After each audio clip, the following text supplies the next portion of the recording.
Okay, good afternoon, Frank. Hello, Professor Spooner.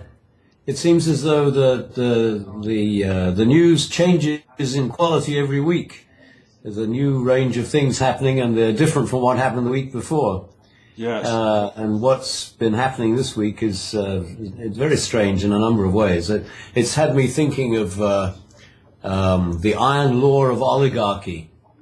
Robert Mitchell's about 100 years ago wrote a book that developed this idea that if the more democratic things become, the more open and free an organization is, the greater the likelihood that a group of people are going to manage to run the whole thing and hand on to the next group of people, and for it to cease to be a completely open organization. What in particular has you thinking that? Well, the Economist had some articles recently about the fact that we don't seem to be able to come up with new leaders. We've had a Bush or a Clinton running for the president for the last 7 elections. Right. And then it cited a number of major corporations that have had the same group of people running them for a long time, and then it went to the House of Commons in England and found that some enormous percentage of them were descended from other people who'd been in the House of Commons. Do you think that that's more of the same, or do you think somehow the increase in social interaction is turning people off from pushing against those doors? I'm not sure what actually causes it. But it has something to do with the way people form networks, I imagine. And that's what we haven't really understood yet. And, we focus on how to structure organizations, and we know so little about what actually causes the patterns, generates the patterns in everyday life. And I've, for some years now, been focusing on the way people interact with each other, because I think as we interact with more and more people, our forms of interaction are changing because our relationships get diluted. But I haven't been looking at organizations as a whole or society as a whole. And I'm sure society as a whole has been changing because we've got so many more psychiatrists among us now than we ever had before. And we talk about different things which we never talked about before, like sexuality and health and so on, which we never talked about before. But anyway, so that's one thing. Another thing is the struggle between governments and organizations. This new Libor decision, continuation of the discussion that started, I don't know how long ago that was now. Was it 2 years ago that we were talking about Libor, and they're still working on it? They've had governments are controlling less and less, and big corporations are controlling more and more. Mm-hmm. And so if you put that together with the fact that big corporations tend to be run by the same people more and more, it produces a completely different picture of the way what the world's going to be like when we're completely globalized from what people have been thinking about. Well, I think you might have put your finger on it, actually, because what I think at least with government and corporations, I can't think of two more institutions, maybe unless you wanted to add in organized religion. I can't think of two more institutions that are so preset out in how they interact amongst the members who are included within it, as well as with society as a whole, than those two. So what's happening is, as we've often talked about, the society is changing and changing at a far faster rate, but the institutions don't keep up.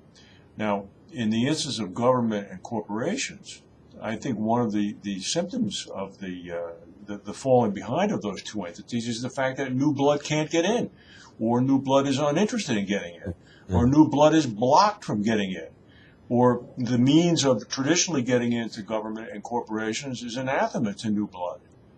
And I think what's happening now is I'm sure there are discussions that go on in corporate suites as well as in the halls of Congress or the halls of the House of Commons where people shrug and say, oh, that's just Facebook or internet rabble, noise like that, forget about it. Yeah. And to some extent they're right until 600 or 700 people in a flash mob show up outside their constituency office. Yeah. Yeah, at least in religion we can be pretty certain that the new pope is not a descendant of a previous pope, but in government and large corporations, there's nothing to no way of managing that. And so, I mean, we're all born into society in a particular social position. Yeah. And society is certainly much more fluid now than it used to be. But even so, it seems as though it's not nearly as fluid as we would like it to be. The acronym you used earlier, LIBOR, is that the London Interrate Banking Rate? Yeah. The scandal that's going on with Deutsche Bank having just paid the $2.5 billion today? Yeah. And they're dividing it between American banks and British banks. Right. I'd like to know more about the way they worked out the amount. Yeah, because the previous record holder was Union Bank of Switzerland 2 years ago, with $1.5 billion. Yeah. And but then the other thing is the flash. What is it called? The flash crash? The flash crash, correct. Yeah. That is an amazing incident. I mean, I can't imagine how they're going to prove that. Mm-hmm. And all the discussion I've heard of it so far, it doesn't sound to me as though anybody understands how it could have happened. Right. They found out that this character was doing things that he ought not to have been doing, but from what I've heard, I don't see that there was really anything illegal about what he was doing. Nor did he gain any financial gain from it, I understand. Oh, I thought he did. No, I read that he did not. But but again, who knows? I mean, I think that the dust is still settling on this. Yeah. I know that he's, a 37 or 38-year-old who lives with his parents? Yeah. But now he's in jail, I believe. But no, he's out now after a massive bond. He's out on bond and he's fighting extradition. Mm-hmm. And it's not clear whether the extradition will be granted or not. Mm-hmm. So that, and then the other thing, you saw what happened today with American drone attacks have killed 2 American hostages. Yes, I did see that. Yeah. They had very good intelligence about Al-Qaeda in the Arabian Peninsula, but they didn't know what else was going on in the house that they were going to bomb. Right. And that's... I saw President Obama was on the television several hours ago talking about it. Yeah, I wonder whether that will have any effect on policy. Because I just checked Google News, and it seems as though the hostages' families are already being very active, trying to get some recognition of it. Anyway, I'm not sure what they will ask for. Right. Well, the Arabian Peninsula is a difficult situation now. I don't know what the Saudis are doing. I mean, I do know what they're doing, but I mean, they seem to be really stepping out on their own now. I mean, well, but they're backed by the U.S. Supposedly, although they called their 24-hour halt yesterday, apparently because of pressure from the White House. But now they're back bombing again, saying this time they're going to be more careful. And they say they're back bombing because the Houthis, as they call them, didn't keep their promise. But nobody told us about what the promise was. No. and then the Iranians were sending ships around there. There are still 9 ships en route. And they've just turned back. Oh, they did? Well, according to something on Google News just a few minutes ago. Okay. Because they didn't want to be tracked by America. Okay. I knew we moved probably means they're going to do something else that America won't be able to track. Yeah. I mean, there's a pretty formidable naval presence there now, Western presence. because I think the Chinese are there as well. But the Yemeni situation is very complicated. I don't know whether you noticed that the BBC has started a long-term history series on the Kingdom of Saudi Arabia. I do not.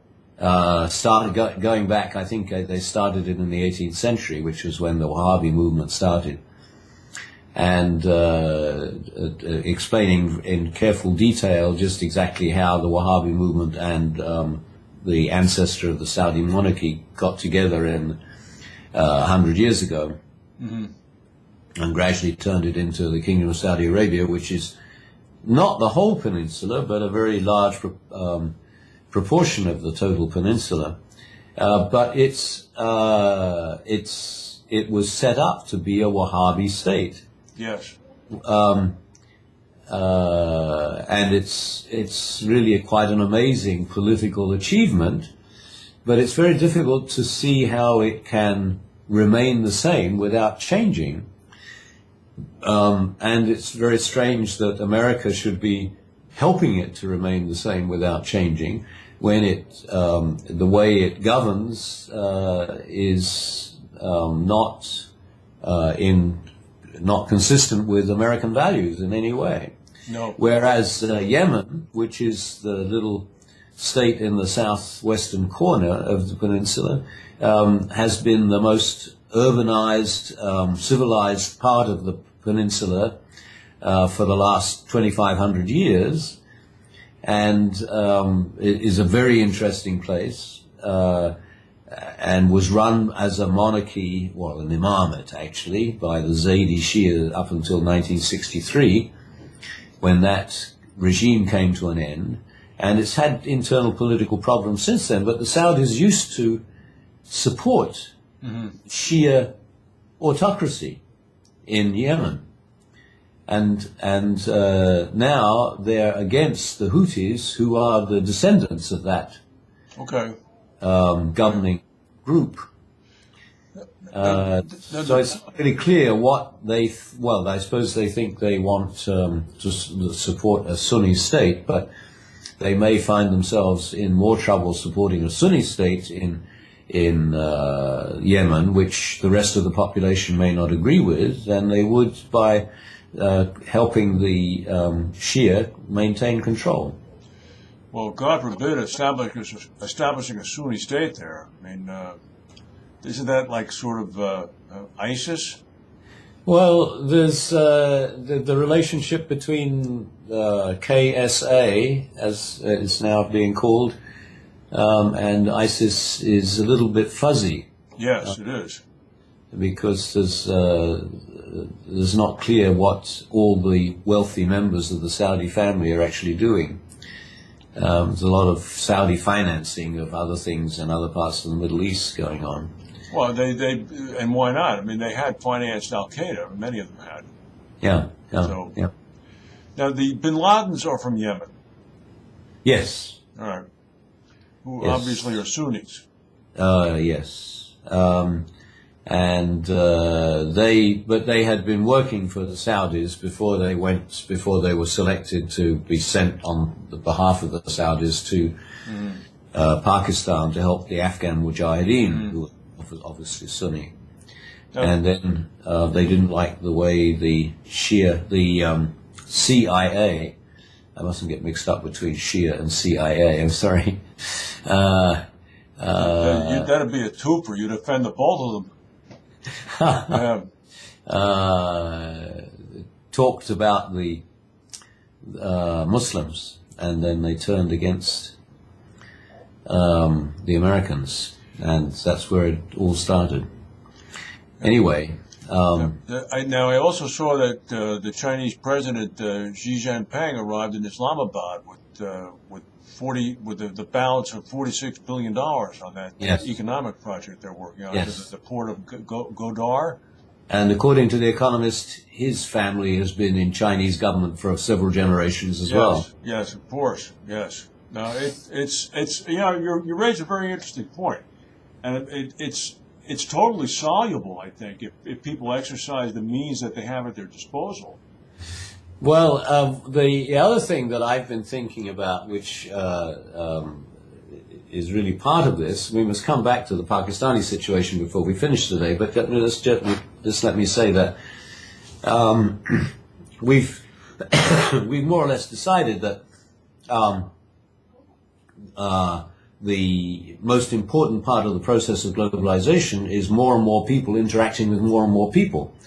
But then if you look around the world, you can see that there are all sorts of situations in which we actively try to stop people interacting with more and more people. And in particular, of course, in Muslim countries like Saudi Arabia and in Pakistan, there are big movements to stop women interacting with more and more people. And also there are a lot of the men who only want to interact with their own kind, and that keeps them out of touch with what's going on. It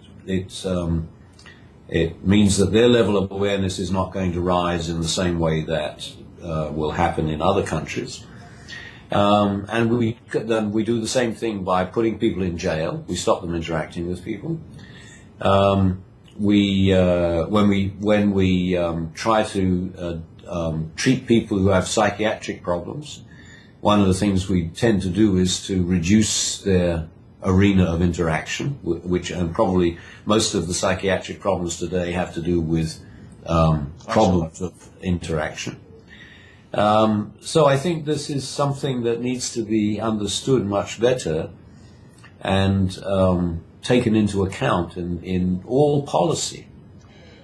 I would agree with that, and in many ways it goes back to what you said in your book, insofar as policymakers being cognizant of the degree of interactivity that's going on now, and by intentionally or unintentionally excluding or impeding that degree with particular interest groups, you're doing them a tremendous disservice, as well as causing yourself unbound headaches for the future.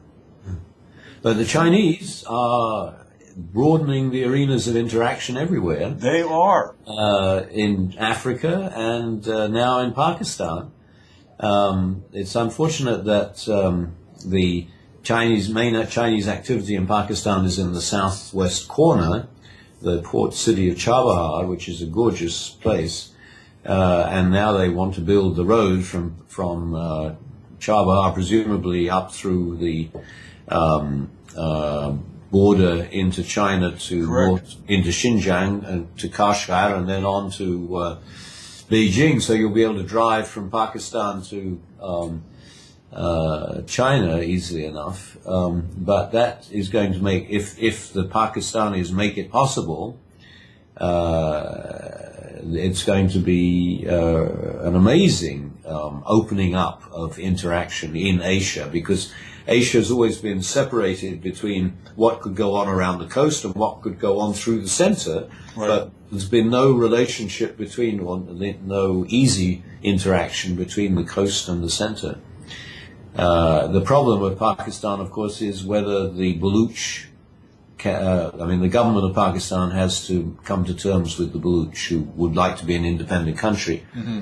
And the reason that they have problems is that the government never gives them any investment. And if the government would start investing money in Baluchistan in such a way that the Baluch could see they were getting some benefit from it, then there would not be those problems. Do you think that ultimately the Baluch will come around to agreeing with what the government offers? If the government offers things. Yeah, if they do, right. So far, all the government has done is offer things to the Chinese in Baluchistan, mm-hmm. which the Baluch see as taking things away from them.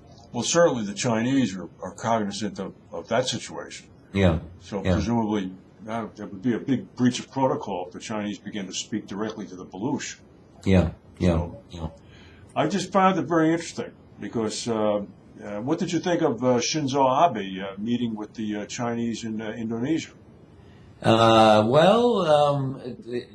They need to meet much more because it's really very strange that given what we managed to do in the western end of that landmass in Europe, bringing people together, that still the relationship between China and Japan and Korea hasn't really progressed very much in the last 50 years. No, it hasn't. It hasn't. Well, I suppose that you're beginning to sort of keep an eye on the American presidential race? Huh. Yes, but my attention is taken more by the British election. Oh, yes. Yeah. I don't think, I wouldn't want to bet on that one. It looks as though it's going to be completely, we're not going to know till it's over, I don't think. No, and it's amazing that the Miliband brothers seem to be coming together in order to help the election. Yep. I wonder whether they will stay together afterwards. I don't know, but we'll see. I see that John Major was rolled out as well. They're going pretty deep. Yeah. So, no, it could be a disaster for the next 4 years. It may be. And it's difficult to work out what would be the best result, even if it could be managed.